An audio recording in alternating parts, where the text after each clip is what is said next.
What is disafferentation and how does it connect to ADHD? Disafferentation, which refers to a loss of sensory input or feedback to the central nervous system, can potentially affect cognitive development in our children. This is because sensory input is essential for the development of the brain and its various cognitive functions. For example, sensory input is necessary for the development of perceptual and motor skills, which are important for learning and cognitive development. If a child experiences disafferentation due to a sensory impairment such as vision or hearing loss, they may experience delays or difficulties in developing these skills overall. In addition, disafferentation can also affect the development of higher order cognitive functions such as attention, memory, and problem solving. Sensory input provides the brain with the information it needs to form associations and create mental models of the world, which are essential for these higher level cognitive functions. If there is a loss of sensory input, it can affect the brain's ability to create these mental models and thus impair cognitive development. Tools such as static EMGs, like we use with our Insight neuroscans, can show patterns of disafferentation that have built up in the central nervous system. This can be used effectively to detect areas of the nervous system that are contributing to these alterations in input to the brain, as well as detect changes over time when given consistent chiropractic adjustments, which happens to remove disafferentation from the central nervous system.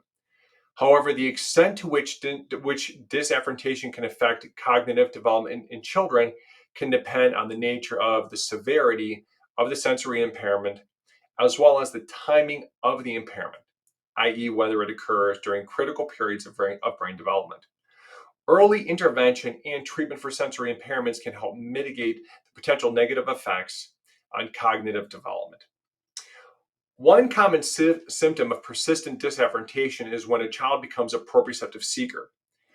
Commonly, disafferentation is a starting point that will later lead to the development of ADHD symptoms. ADHD is thought to be related to a dysfunction of an area of the brain called the prefrontal cortex, which is the part of the brain responsible for executive functions such as decision making, attention, and impulse control. Specifically, the prefrontal cortex has several regions that are important for attention and inhibition, including an area called the dorsolateral prefrontal cortex, the anterior cingulate cortex, and the orbitofrontal cortex. Dysfunction in these areas can lead to characteristic symptoms of ADHD such as difficulties with sustained attention, impulsivity, and hyperactivity.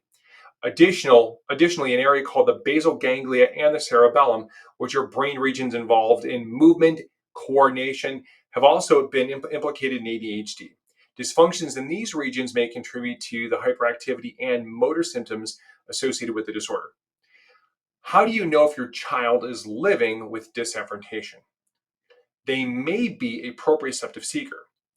Being a proprioceptive seeker means that a person seeks out or craves sensory input related to their sense of body position, movement, and pressure on the joints and muscles. Proprioception is a sense that tells us where our body is in space and how our body parts are moving in relation to each other. Proprioceptive seekers may engage in activities that provide things like deep pressure or compression to the joints and muscles, such as jumping, crashing, pushing, or lifting heavy objects. They may also seek out activities that involve deep muscle work, such as chewing on crunchy foods, biting objects, or using handheld fidgets. Proprioceptive seeking behavior is often seen in children with sensory processing disorder, or also known as SPD, a condition where the brain has difficulty processing and responding appropriately to sensory input. Proprioceptive seeking behavior can also be seen in children with autism spectrum disorder, ASD, attention deficit hyperactivity disorder, ADHD, and other developmental or neurological conditions. It's important to note that not all children who engage in proprioceptive seeking behavior have SPD or another underlying condition. So, how does proprioceptive input affect brain growth and development? See, proprioceptive input is important for brain growth and development, particularly in the development of body awareness, motor planning, and coordination. Proprioception refers to the body's sense of where our body parts are in space and how they are moving in relation to each other. which is crucial for the brain to be able to plan out and execute movements and for the development of spatial awareness. When a child engages in activities that provide proprioceptive input, such as pushing, pulling, jumping, and climbing, it stimulates the sensory receptors in the joints, muscles, and tendons, which help to give input to the brain that is then processed by the brain, which helps to create new neural pathways and connections between different areas of the brain. Research has shown that proprioceptive input can have a a positive effect on brain growth and development, particularly in the areas of motor, coordination, spatial awareness, and attention. For example, studies have shown that children who engage in activities that provide proprioceptive input have better motor planning and coordination, as well as improved attention and focus.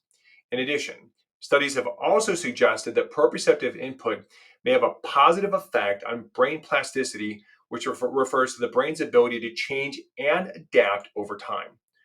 Proprioceptive input can help create a new neural pathways and strengthen existing connections in the brain, which can improve overall brain function and development.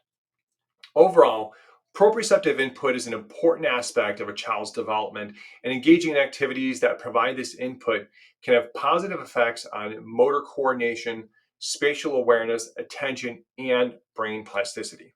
If your child has symptoms of ADHD or is a proprioceptive seeker, then disafferentation is likely to be the starting point from which the other symptoms have developed.